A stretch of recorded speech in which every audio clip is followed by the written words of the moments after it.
Egg rice తయారీ విధానం చూపిస్తున్నానండి. పిల్లలు ఎంతో ఇష్టపడి ఎగ్ రైస్ ఈ విధంగా తయారు చేసుకుంటే చాలా బాగుంటుంది. చూడండి, దానికి కావాల్సింది నేను తయారు చేస్తాను ఆల్రెడీ. దానికి కావాల్సిన ఇవన్నీ చూపిస్తాను, చెప్తాను చేసే విధానం. ఆ విధంగా తయారు చేసుకోండి రాని వాళ్ళు. ఒక టమాటా అండి, కరివేపాకు అండి, సాల్ట్ అండి, పచ్చిమిర్చి, ఆనియన్స్, కారము, నెయ్యి అండి. ఇవండి దీనికి కావలసిన పదార్థాలు.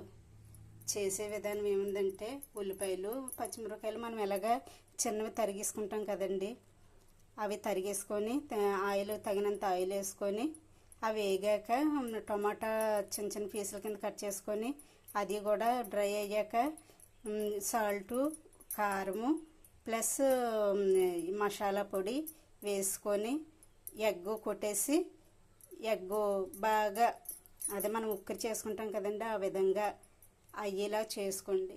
చేసుకున్నాక అప్పుడు రైస్ వేయండి. బాగా కలిపి కాసేపు ఒక్క క్షణం మూత పెట్టండి. ఒక్క క్షణం మూత పెట్టాక అలా ఉంటే బాగా బాయిల్ అవుతుందండి.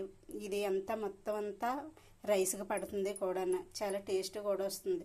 ఆ తర్వాత నెయ్యి జస్ట్ కొద్దిగా నెయ్యి పైన చల్లి బాగా కలిపేసుకొని మళ్ళీ ఒక్క క్షణం మూత పెట్టుకుంటే బాగా రెడీ అవుతుందండి. ఆ పైన